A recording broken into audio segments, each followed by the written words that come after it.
edition of Let's Talk Pokemon. This is part 2. Warning, adult language, harsh language, and whatever else I fucking choose to say will be said during these videos. Joining me Amen. again is my partner in crime. Dark side. I am Black Joker 46, aka Lord Black. Please subscribe, like, or do whatever the fuck you want. If you want to leave a comment, that's welcome too. Positive only. For everyone who has a negative comment, eat sod. With that being said, let's get into it. Dark side, do you know what we're gonna talk about today? Let's see. I think we're on season 2, right? Exactly, we're on Gen 2.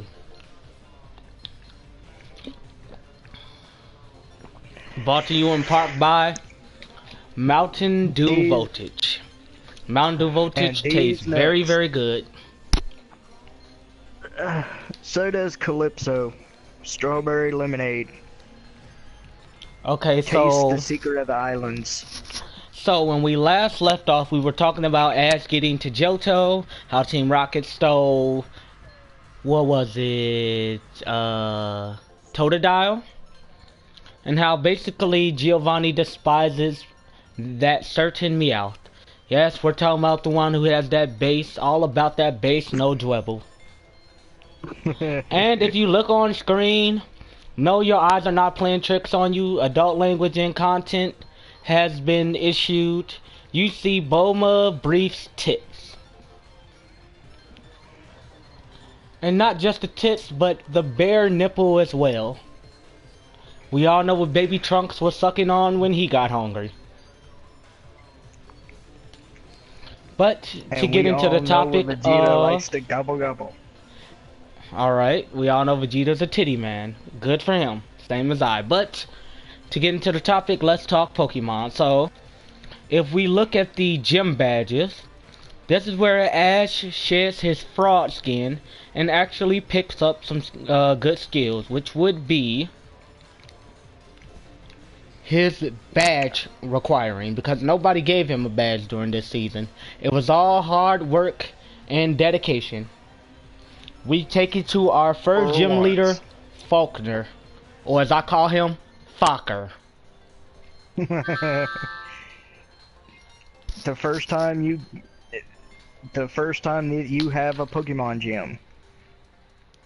And his Pokemon gym is full of flying types. Now Ash should have single-handedly won that. With Pikachu.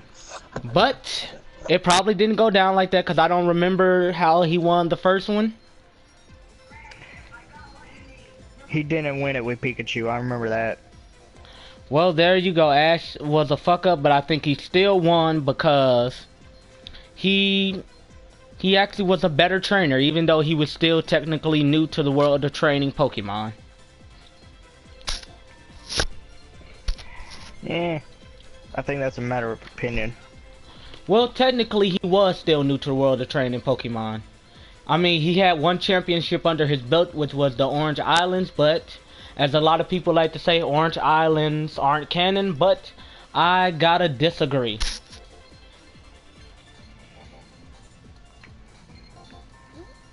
And I ain't got really nothing to say about that. I mean, your opinion is very welcome, because we do need to know. I did actually enjoy the Orange Islands episode. It's just I think he should have kept his Lapras. Well, I mean, he didn't, like, Lapras wasn't really a Pokemon he caught. He really did it so that he could one day reunite him with his family. Or with his family. And he did exactly that. End of the Orange Islands, he gave Lapras back to his mother. So kudos to you, Ash, for being a man of your word. Oh yeah, that's right, because Lapras was a baby Lapras. Yes.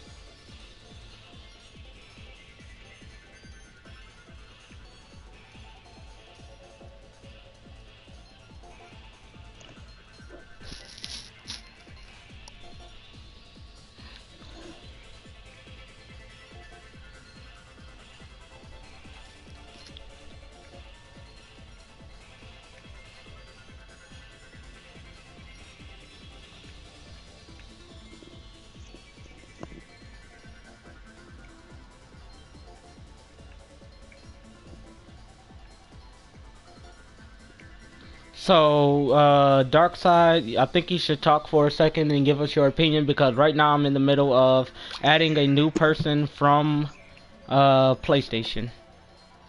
Alrighty, let's see. Honestly, the intro for Johto, they had a lot of good intro songs. I'll give them that.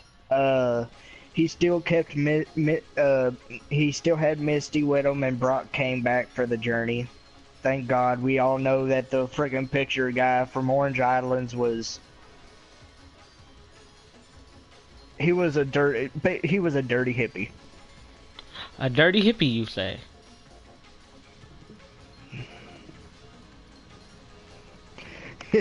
Please collaborate on that a little bit more. Come on, he would literally just sit there and just sketch Pokemon all day on his little thing and call that research. You're just drawing them. Well, he told you in the when they introduced him, "Hi, I'm Tracy. I'm a Pokemon sketcher." Like, who the fuck literally sits there and draws Pokemon? So you know what? Nintendo, well, not Nintendo, but makers of Pokemon, shame on you for your end with a horrible character. Amen on that. That was a horrible character. I mean, if they could have made Tracy a whole lot better, and then Brock was all goo goo gaga over the scientist, and the only reason why Brock comes back for Johto is because they get in a fight. Actually, no, because she basically didn't recognize him as a love interest, so, you know, it was basically... she dumped his ass.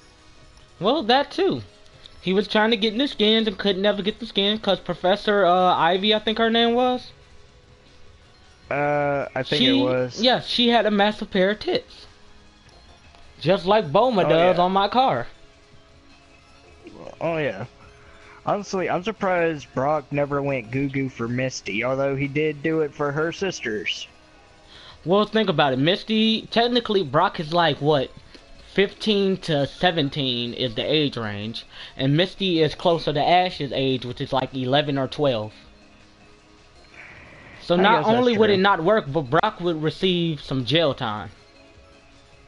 I don't know if that actually works in that area though. I think we're still learning. You know, we're only Americans and we don't really know. Because like in Japan, it would be a different story because America is the only country in the world where we'll arrest people who have sex with teenagers. Everywhere else in the world, as soon as they hit puberty and the chicks are bleeding. Okay, TMI. They actually have the right to give permission on whether or not they want to have sex. Well, we're not here to talk about America. We're not here to talk about anything but Pokemon. But, you know, as it's a Japanese-based show, you know, it's 2016. Love wins overall. But back to the topic of Pokemon. We speculated on the Orange Island, so let's move forward with the topic, which is Generation 2. Because Orange Island was technically Gen 1.5. True. It was only a half a gen because they didn't produce any Pokemon. Actually, no, they did show Meryl.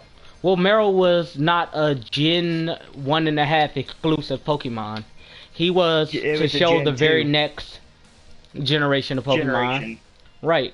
Just like Pokemon has the habit of showing Pokemon from other regions before the regions announced. AKA Ho-Oh, AKA Zoroark, AKA Zorua, AKA Latios and Latias.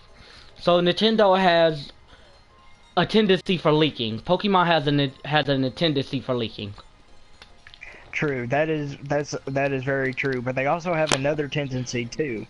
Like I don't know if you actually know this, but Meryl's original name was actually Peekaboo for the longest. Oh yes, I knew that one because he looks like a fatter, dumber, water version of Pikachu. Now, actually, his name in the code for Gold and Silver in the Game Boy Advance, if you actually hack the thing to actually look at all the codes, Meryl is actually called Peekaboo. Well, unfortunately, I'm not the hacker, so I wouldn't hack my game. I'd say leave it like it is. And basically to get into the Gen 2 and Season 2 of Pokemon, the Generation 2, I call each gen really a season instead of going by their cut up seasons and everything. So let's get into Yeah, you Gen got 2. it. When it came to the first two badges, Ash literally could have won with Pikachu and Charizard alone. If he didn't choose to leave Charizard at the island. Or wait, or did that happen later on? I don't remember. Well, that did happen in the Orange Islands, I think. Yes, that happened Because in the Orange Charizard got Islands. his ass kicked. But he could have called for Charizard. If And he wanted to. actually, I think he got Cyndaquil before he went up against Bugsy, which Oh was yeah, the that's second. oh, So, because he has a fire type, he had the advantage, but you know how the show likes to do the whole, just because you're a fire type and I'm a bug type does not mean you're gonna win. Because, not to go back to Gen 1, but look at Caterpie versus Ekans and Coffins when Caterpie was tired as fuck. true. He defeated Coffins by completely wrapping him up and making him too heavy to move. He couldn't support his own body weight and sunk like a rock. Ekans, he basically suffocated. True. Oh yeah, he string shot beat him. Oh yeah, Yes. oh yeah, I remember that. That was funny. That earns in the what I call, and starting with this session, a What the fuck moment. not a what the fuck moment, but a clap. What was You just came out the wet works with some shit moment. A Hall of Fame moment. We'll be mentioning those. And shout out to my friend Vote Charizard. What's up, Chica? But anyway, when we look at the gym for Bugsy, you kind of look at his Metapod and get a whole new respect, unlike Ash and Samurai's Metapods, who basically had a who can get stiffer contest. True, because that Metapod was actually fast and tough. And was still able to use Tackle, unlike Ash's Metapod. Yeah, that just didn't make no sense. Every time that I see that episode of Pokemon, I just think Dawson's Creek. I don't want to wait for my Metapod to get older. I wonder if one day he will evolve Into Beefwee. Beefwee is never to be mentioned again. But, to tell you the truth, I kind of think that they kind of fucked up in Gen 1 with the Butterfree thing. Because the Pokédex entry was originally, after evolving into Metapod, about what, 3 to 7 days later, it'll evolve into a Butterfree. Which means that there was no level requirement for it to evolve right then, in the show at least. True. But Samurai must have had his for a long time, because Ash came a while after Gary, after the chick who we don't even know, and after that one trainer who's still iffy, because we don't know who the original Squirtle got given to, and we don't know who the original Bulbasaur got given to. People, these theories on YouTube are just those. Theories. I have a bunch of theories myself, but I'm not here for theories. I'm here for results. And my facts. results and facts are this. Pokemon, yes, has a lot of plot holes, has a lot of twists, has a lot of M. Night Shyamalan moments where you think, what the fuck? Because, and I hate to get off the topic of Pokemon to get to Last Airbender. M. Night Shyamalan, this is, if you ever hear this, you are a fuck up.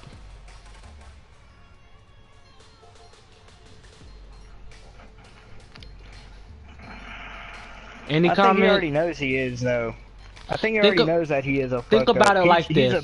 He's a sellout, and he knows he is. Think about it like this. M. Night Shyamalan took a brand that was so amazing and turned it to crap.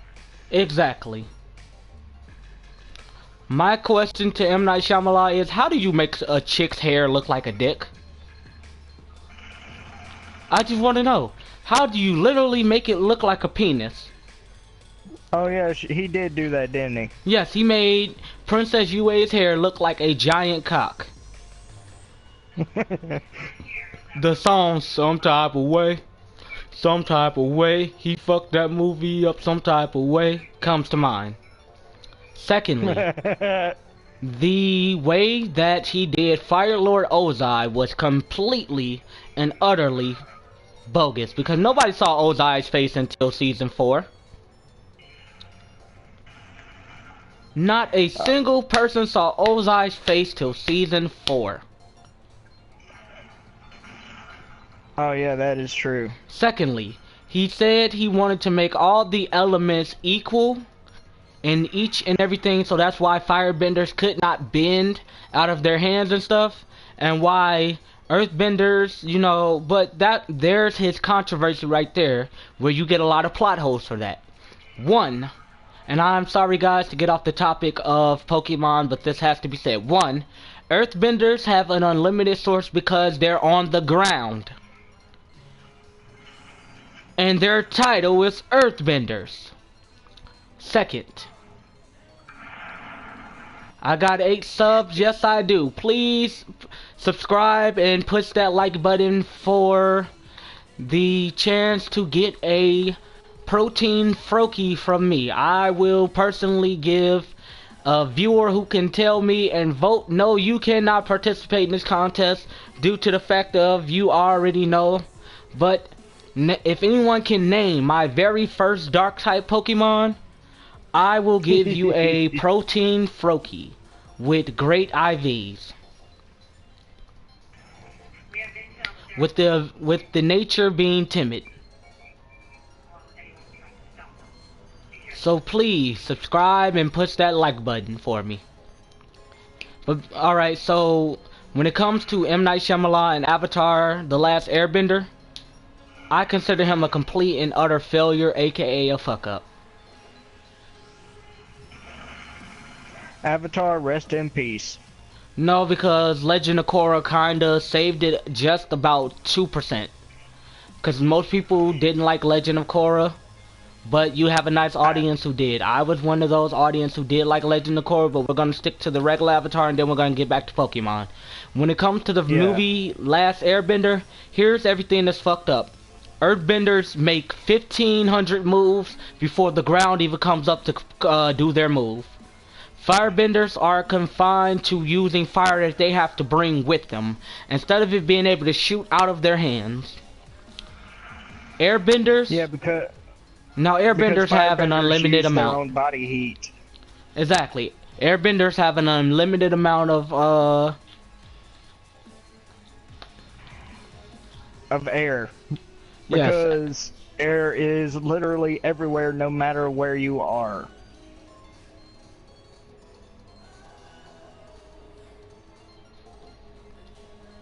Vote, I'm not sure what you mean, but this is a live stream, and we're gonna get back to the topic of Pokemon in a second.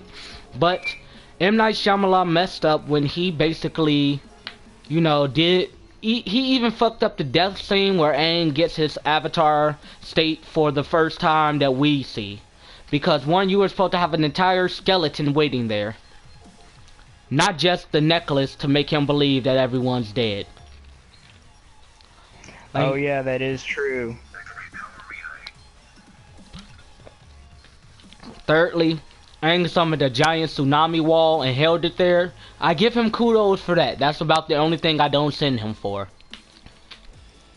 But the fact that you made Princess Yue's hair look like a giant penis, and the fact that you made sure the Kyoshi warriors were not in there, M. Night Shyamalan, if you ever see this, remember this comment: eat a dick.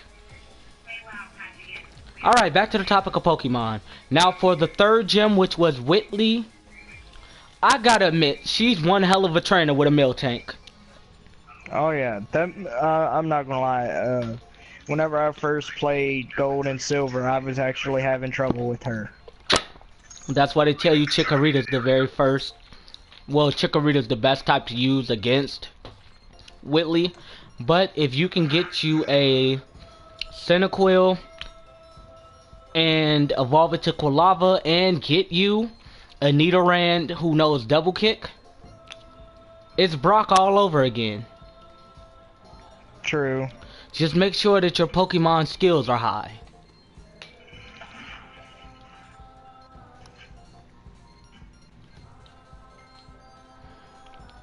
When we look at Whitney, she defeated him the first time, and then their second battle was outdoors instead of in her gym. And he rocked when he had Totodile to create grooves in the ground so then Miltank would fly in the air and come out of her rollout. True. That I give him credit for. And not only did he learn about Miltank to defeat her, he milked one. So kudos to you, Ash, for touching your first set of tits. Too bad they were the tits of a Pokemon. Oh God, don't. There'll be tons of videos on you, tons of pictures and videos on the internet of Ash doing naughty things with Miltank. Well, you know, they say milk does a body good, so. But when we go to our fourth badge, which is Morty, the ghost type gym leader, I gotta give it to him because Ash could have used Pikachu and still kind of half-in the battle with Morty, but it was nice to see how Ash did it when coming up against a ghost type trainer. It was new and inventive because that's the first time they ever had a ghost type gym leader. As well. Right. So, you know, I think probably Gen 2 is one of the best ones because of how diverse the gyms were. Because when you get to his fifth badge, which was, who? Crap, I think it was the water one. Because after that you had to go across the, Cianwood, yeah. which was the fighting gym. Oh yeah, that's right, fighting. Which was I gotta say is probably the first overdone. fighting type gym. Right, but I gotta say fighting type gyms are overdone. Because they brought it right back for the third gen, which we will get into in our next video. Yep. But I gotta just put it in these terms for diversity for the gyms for Nintendo. This is my message to Nintendo. Everyone's waiting for a dark type gym. I'm gonna let you know that now. Oh yeah, we are. And it'd be nice if y'all made the dark type gym overpowered as fuck. Because then people would really have more respect for the dark type Pokemon. I'm gonna say Dyke type, so excuse me for my mouth slipping for that one. I almost said Dyke type. Watch out for the lesbians. Shout out to all lesbians, you all rock.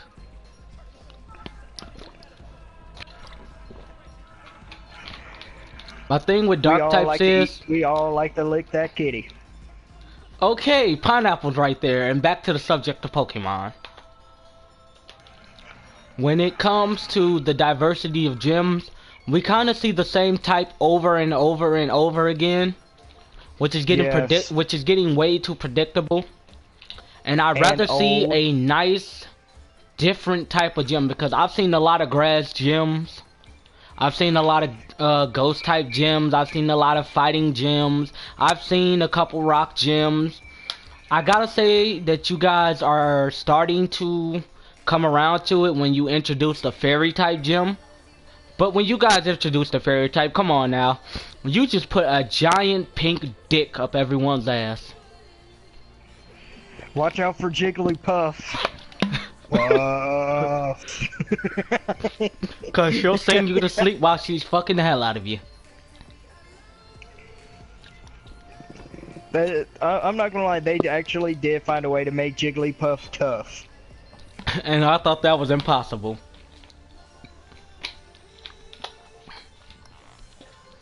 But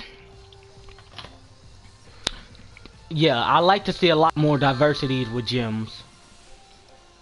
That's what I really want to see, is a lot more diversities with gyms.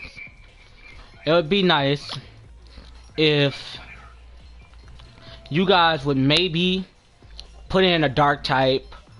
We've already seen psychic gyms. Let's see. They haven't done a steel type gym in a while. Right, we've only They had only one did, steel type, which was Jasmine. and that was actually in the second gen. Exactly. So kudos to you guys for bringing us a steel type gym. But it's been done twice because of the 4th generation. Oh yeah. So you know, that's right. it's time we switch that up too. So the only type that really has not had its own gym yet, out of the 18 types that we have right now, so far is dark. I think. True. And they need to do another dragon gym because they haven't done one in a while as well. Well, I mean, they did the Elite Four with a dragon type masters for that, so I kind of, you know, think that we're all right on that part.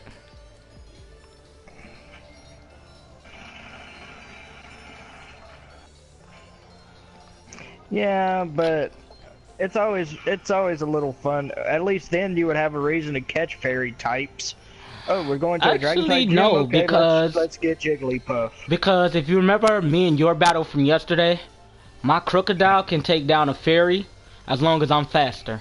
Because I have a move that takes fairies down and has no problem doing it. I just pray to God that I'm faster. And once we get to the 8th gym, which is a dragon gym in this one. Yep. You see one who, she really knows what the fuck she's doing. And not only that, but she's hot. Oh yeah. And I don't mean Boy Meets World Topanga hot. I mean, hot damn, make my bowels hot. And was actually tough to beat too. True. But we skipped over some gym leaders because for the 2nd generation, I don't remember every single gym leader. So I had to skip some of them, and this is probably going to be like the shortest. And then they had the Kimoto girls. That, even though technically that isn't a gym. Technically though, but that taught you a lot more about the legendaries, which we're going to get into right now. Because there were a grand total of about... Yeah, but it was also the first time where you could actually fight all of the evolutions as well. Right. And that's the only time they'd done it. Along with them bringing out and premiering the dark type. Now, if you just premiered it, wouldn't you give it a gym so then people can see how epic it is? True. Like, boost your newest product. Don't just throw it out there where it's like, aw, he's a dark type. Now let's beat his ass with a fighting type. Like, make dark types immune to fighting type moves. Because to tell you the truth, once they get hit with a fighting type move, they better have some badass defense. Otherwise, they going down, down, down, down. And sorry I sound like a mutilated cat in a garbage disposal, but I can't sing. And again, let's see, what is it? When we get to the Silver Conference, now, at first he thought it was just the Johto League, and then they changed the Johto League, broke it down into something called the Silver Conference. When we get to the Silver Conference, Ash meets a lot of interesting people, including a chick with a Slugma who he beats the hell out of. And then she falls in love with him. Another chick who falls for Ash. Instead of Ash, we're gonna call him Ash, because that's all that's being thrown at him. True. I mean, hell, honestly, if they wanted to, they could make Ash an adult with a fucking harem. And they could probably get away with it. And do you know what's funny about his name? It rhymes with ass? No. They're literally telling him to do something whenever they say his whole name. Ash, catch him. Oh, yeah. Catch him. Catch them. Ash, catch him. As in, nigga, get your ass up and catch him some Pokemon.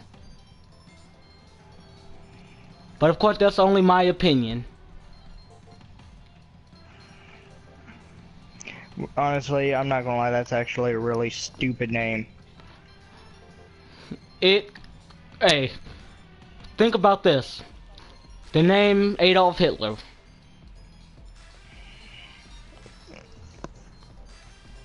Nah.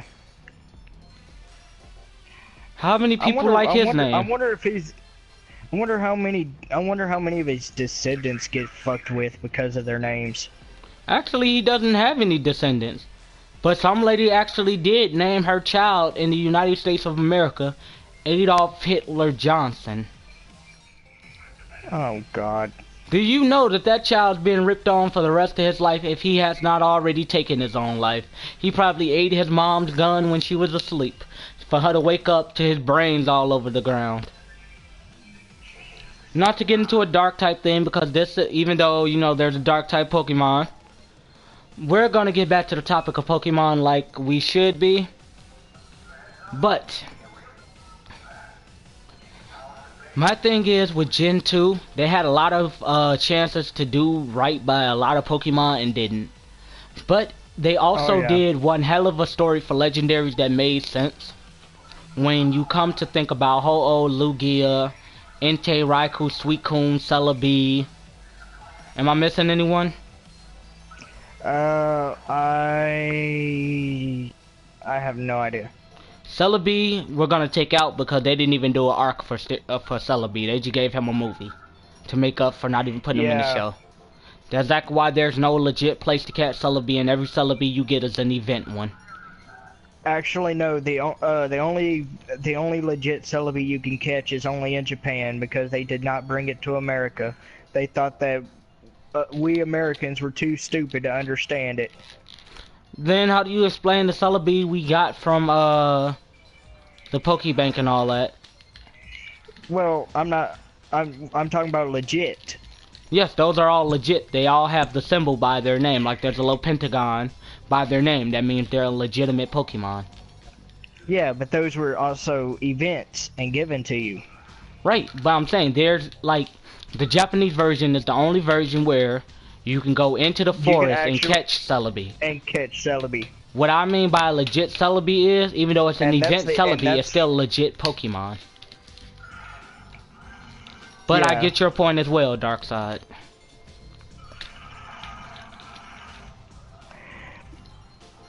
Because, and that's actually what is in the GS ball. The mystery is solved. The GS ball holds Celebi, and you bring it to the shrine in the forest by Kurt's place.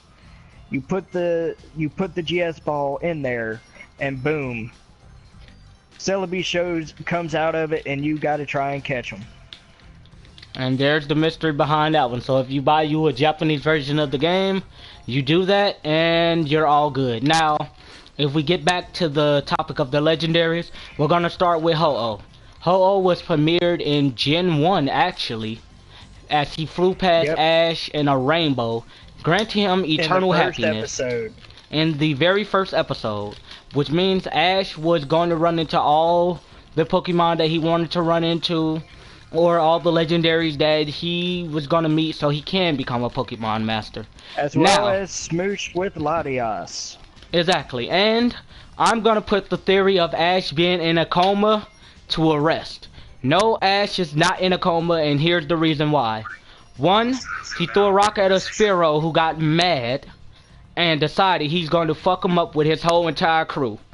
Now, they fucked up his Pikachu pretty bad, but Pikachu still had enough power to jump up over the man's shoulder, get a nice distance ahead of him, then use Thunderbolt, or Thunder Shock, which was elevated to a Thunderbolt due to the rain, and knock out every single Spearow within the vicinity. Now, the blowback was absorbed by his book bag, which had his jeans, his rubber gloves, his clothesline, underwear, every single piece of clothing, and everything that his mom packed with him. The blowback from that was absorbed by all of those items in the book bag alone. So when you see them two on the ground, it's because both of them are semi-seriously hurt. Ash, not so much, seeing as he got shocked by Pikachu so fucking hard in the first episode that if he was in a coma, he would have been in a coma long before he left Professor Oak's laboratory. Oak would have even been in a True. coma because Pikachu shocked the shit out of him.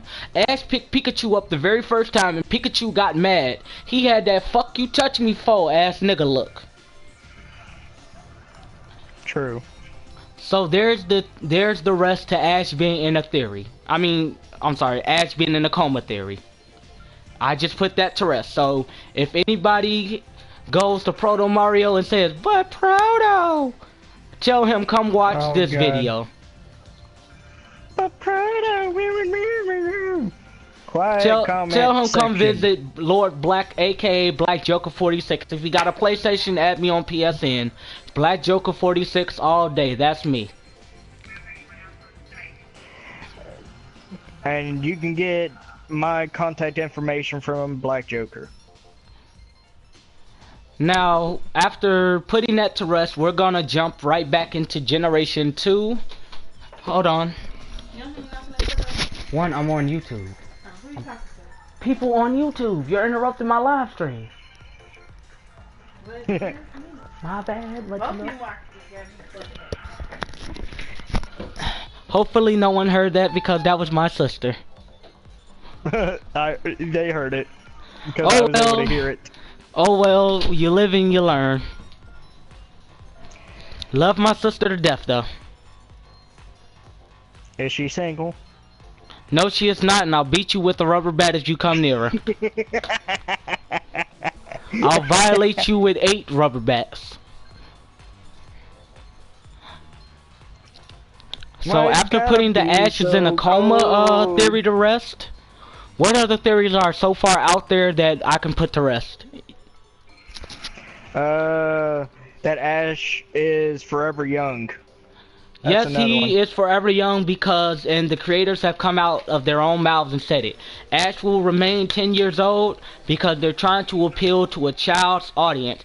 Remember, for those, we already talked about that yesterday. Yes, for those who don't know why he is still 10 years old even after a whole year passed, and he told Pikachu this is the anniversary of the day we met. Understand this, they keep it towards a child's audience. They're trying to keep it as simple as possible. Their main audience is 10-year-olds. Exactly. Now, the main reason why he won't age has been stated. Now, we all know that eventually they're going to have to get rid of Ash, but then at that point they could easily do it with Ash Kid, and they would get their own Pikachu. Or maybe their own Pichu, which evolves into a Pikachu. Because Pichu is a legitimate Pokemon now since Generation 2 when they gave Pikachu a pre-evolved form. Which means, of course, when the original 150 came out, that they did not have an original design for a full-blown Pikachu line, is why you were able to see baby Pokemon, such as Pikachus that were itty-bitty. Because they didn't originally have a design for them until they came out with Gen 2. They was like, I know. Well, we already made him look so much like Pikachu, we'll name him Pichu. Now, we have a friend who goes by the name of Nate Dogg, and his thing is, why don't they evolve Ash's Pikachu to Raichu? One, and it's been touched on because I watched one of the videos a couple days ago. The reason they won't evolve Ash's Pikachu into a Raichu is because Pikachu itself is the mascot of the Pokemon universe. How would it look if they changed it to number 26 when they've been rocking with 25 before the 20th anniversary? Which means Pikachu's golden anniversary is coming up within the next 5 years.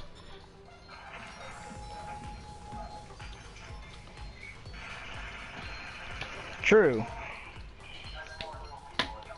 And to touch a little bit more on why, Ash told you in the episode where he fought Lieutenant Surge, if I were to evolve Pikachu, of course he would get stronger and there's a chance I could win a badge, but evolving him just to make him win a fight and I can't bring him back to the state he was is unfair to him. Now, we all know Pikachu should have evolved from swiping the stone out of Ash's hand with his tail. Contact, hello.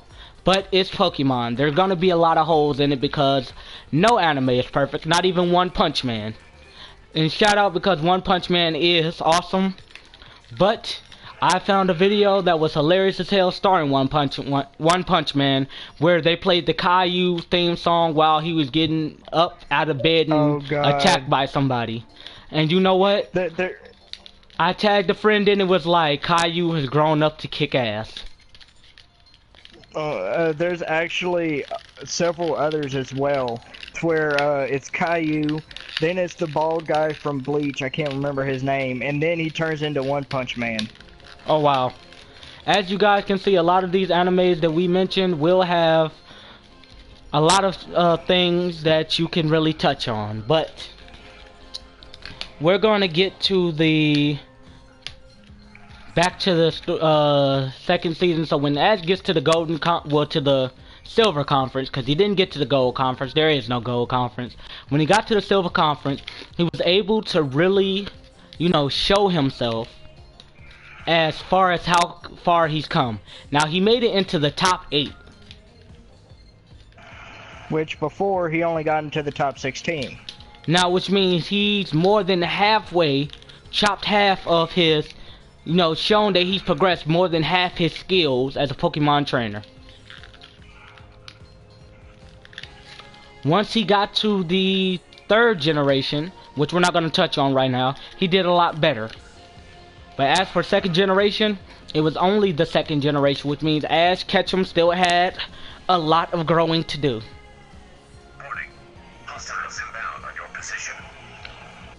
True. And I wondered, like, you know, during most of Generation 2, why didn't all 3 of his starters evolve?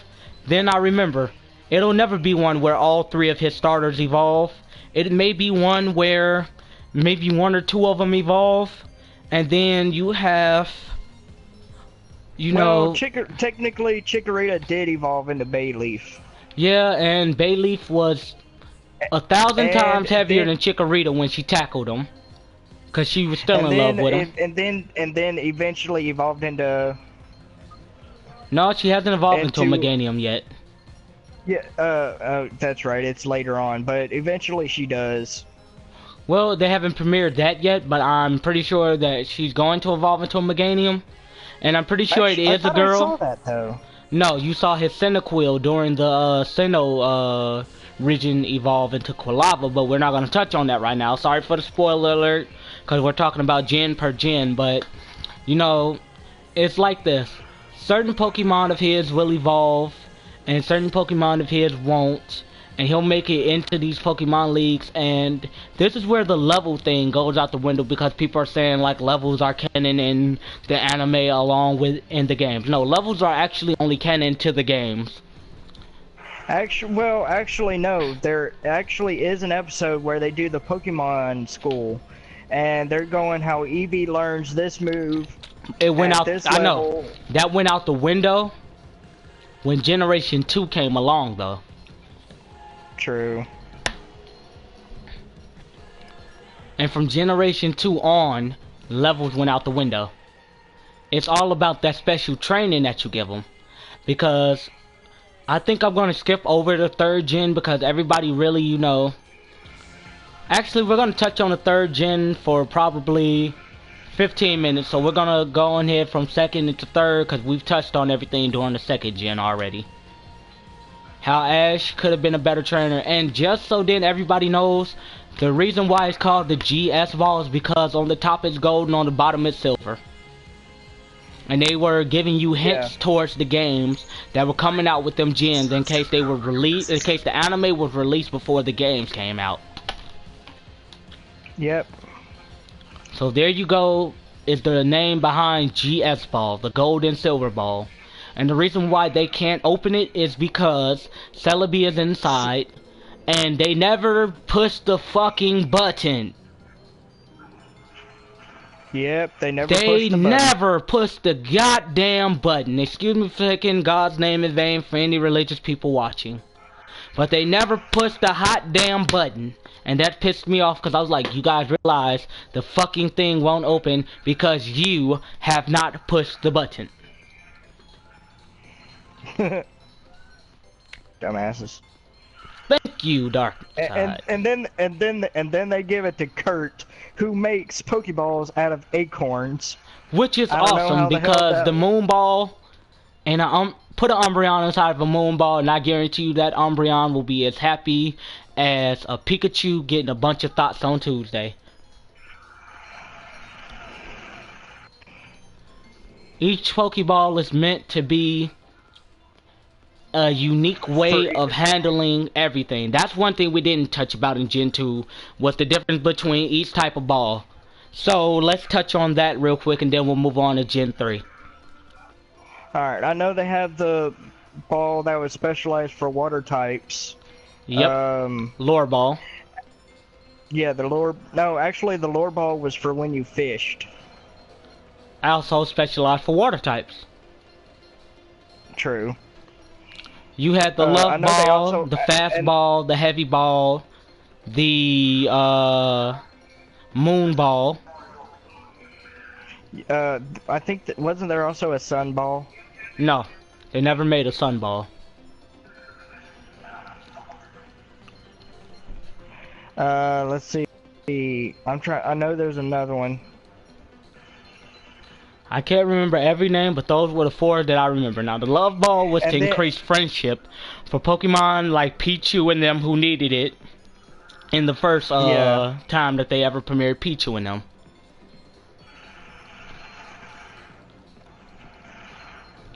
Now, when it comes to, you know, the whole Acorn Pokeball thing, it was kind of like, you know, a metal factory, honestly, because Kurt would have to heat them up, smack them with a hammer, dip them in water, pull them back out, heat them up, smack them with a hammer, dip them in water. It was just like he was a blacksmith making a sword. He took credit, he took time and effort, and put his heart into making each and every Apricorn Pokeball he made. True. Now to jump into Gen 3. Gen 3, we're going straight to the legendaries, because everyone already knows with Pokemon Omega Ruby and Alpha Sapphire coming out, you don't need us to really explain anything for those. The starters are, as known, a gecko, a chicken, and a mudfish. And if anybody's funny enough, grab you a shiny Trico and name it Geico. True. Send that into battle and watch how many people will laugh their ass off like these niggas sent an insurance policy into the game. And if you're badass enough, Mega Evolve it into Mega Geico.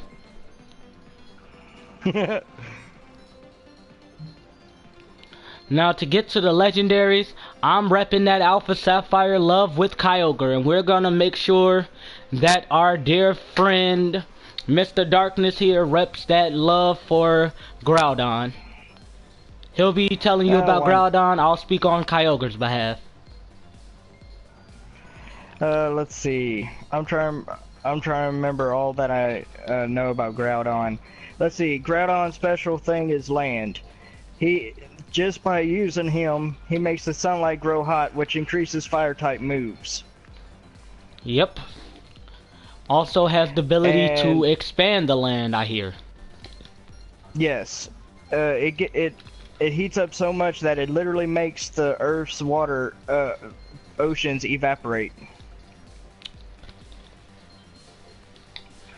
Which in turn increases land. Now we have my boy Kyogre, who won't allow Groudon to take over and knock out all the seas. So what he does is he makes it rain. He make it rain. He make it rain on you hoes. He make it rain. He make it rain. He make it rain on you hoes. What? To be serious about it, Kyogre is a giant killer whale, to be honest with you. Now you have some whale Pokemon like Wailord, which is a giant balloon whale Pokemon, which means he's not heavy at all, despite his size. He is a very, very, very, very, very, very, and I can't say this enough, very light Pokemon. But when it comes to Kyogre, Kyogre is honestly the king of the sea. I don't want to hear people talking about Lugia as king of the sea. This is where Pokemon fucked up with Lugia's creation. You made him a psychic flying type, not a psychic water type.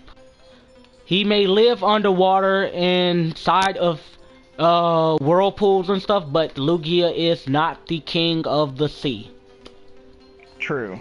Kyogre would be king of the sea due to his ability, which is Drizzle. Now, when we go to Primal Reversion, you see Kyogre is 15 times the size of a normal Kyogre. And Groudon is 15 times the size of a normal Groudon. That's how True. back in the day that they used to expand the land and expand the water.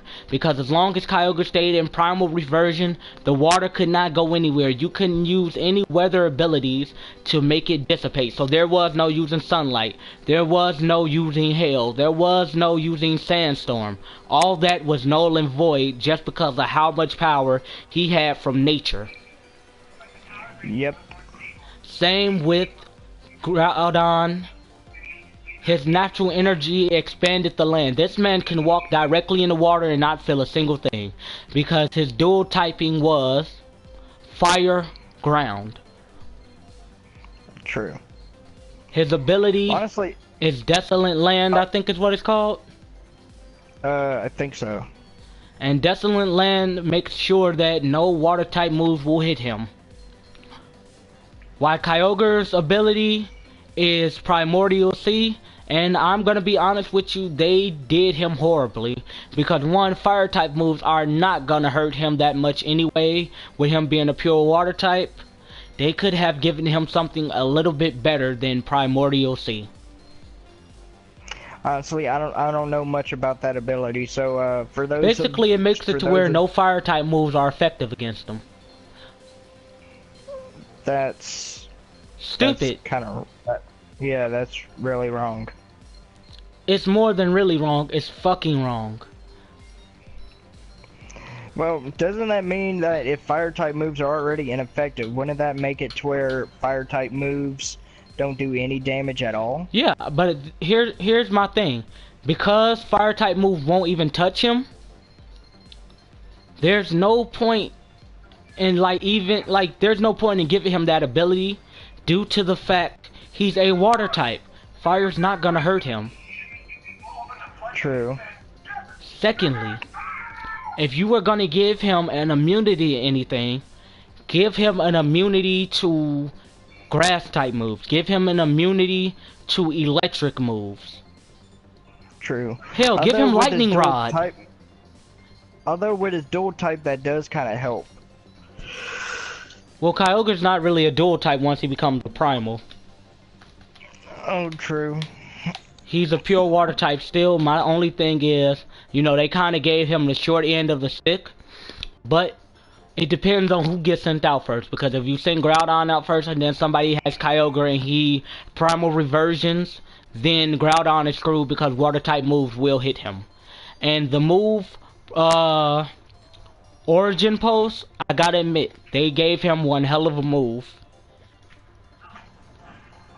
While Groudon, even though I'm touching on Groudon and Kyogre, and you're supposed to be touching on Groudon Darkness Groudon. or Dark Side. Groudon. Yes. Yeah. Just for you not being able to do it, remember the name I called you last night, right?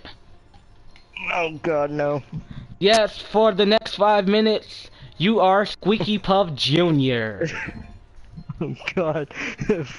Okay, Beefy. Hey, I ain't a giant butterfly. One, I know how to take that fucking thing out.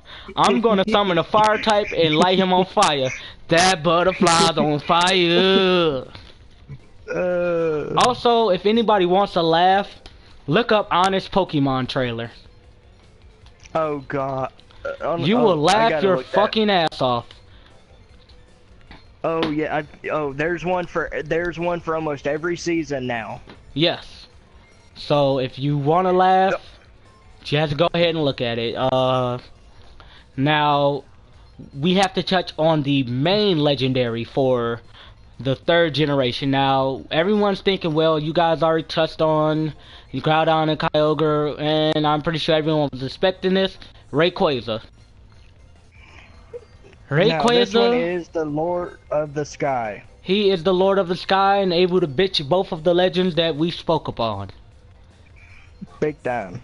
He was the very first Pokemon to use Mega Evolution without the need of a trainer, because his is a natural evolution. Before people made Mega Stones, he swallowed meteors. That's how he got his.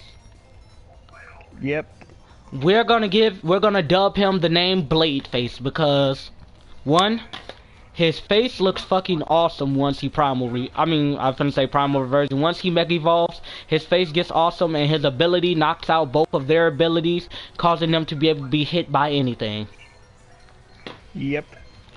Which is pretty good because his attack, Dragon Ascend, you don't want to get hit by that. No, you do not. You don't want that move hitting you at all. Now, I'm not gonna lie, I know there's some people out there that wish that they came out with an Emerald version. Yes, which they came out with Like Delta Emerald, but they gave you the Delta episodes, which basically in each version of the game told the same story, but you know, it was like you only got to see half of the cave painting for each one. So if they did come out with an Emerald version for that, it would have been both a whole lot better. Yes, it would have been both sides being told at the same time, but they didn't. We got to see a whole new character who traveled with a Wishmer. Now, I didn't know anybody who would travel with a normal type Wishmer. And she did pretty good with stealing people's stuff and summoning Rayquaza, thinking, oh, well, she's gonna become Rayquaza's partner. And then Rayquaza's like, fuck you looking at me like that for? I don't even like you. True. He said, yo, homie, I got a feeling that you want to fight, so come on, let's fight. You catch your Rayquaza, and he lets you know from the get-go he's not even after you. He wants to stop the meteor that's heading towards the world. Yep. Which contains no one but Deoxys. Now, for those who watched the movie Destiny Deoxys, Rayquaza was cheated. Honestly, I did not see that movie. Destiny Deoxys was basically a Deoxys who came to Earth before Rayquaza blew him to smithereens. He had to take time to repair himself. He called out to his other friend for space. His other friend just wanted to come get his homie, but Rayquaza wasn't trying to have it, because, you know, Rayquaza in that ozone layer kick it like two flats on the Cadillac. Now here's the thing. There are actually multiple Megas. Because there has to be more than one Rayquaza up in that ozone because from the looks of how many regions there has to be more than one Rayquaza up in that ozone. Well, protecting it from the meteors. movie the Hoopa movie showed you that there was more than one, because the original Mega Rayquaza was actually a black one, a shiny one. Yes. So, which means it is confirmed there are multiple legendaries. They just don't want to do it for the games, because then people would farm them. And I'm gonna be honest with you, legendaries are able to have children, but like he just said, people would farm them. They don't want everyone being able to pass around Darkrai like he was crack. Although I think they should. Now, a friend just entered the party in which we are live streaming you from. So, if he possibly turn on his share with YouTube, you can talk to our good friend Nate Dogg. Who we mentioned earlier. Nate, just to let you know, in case people can't hear you, you are in the middle of a live stream with us. We gave you a shout out was all. I'm not sure if anyone can hear you or anything, but we're just letting them know that you're in the party and so you know we gave shout outs was all.